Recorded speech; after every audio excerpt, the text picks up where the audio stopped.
The motorhome is powered by an internal leisure battery controlled by the panel found above the main entrance door.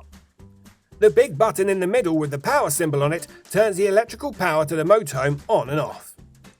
The button to the left of that with the tap symbol on it turns the water pump on and off.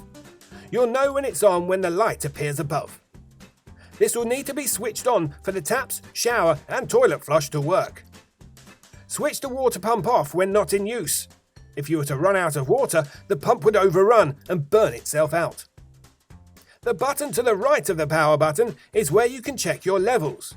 When pushed, you'll see the power level of your leisure battery on the left, your vehicle battery on the right, how much water you have in your freshwater tank, and how full your wastewater tank is. Next to that is your lights. This switches on the 12-volt circuit, allowing use of the lights, which are operated via their individual switches, and the TV.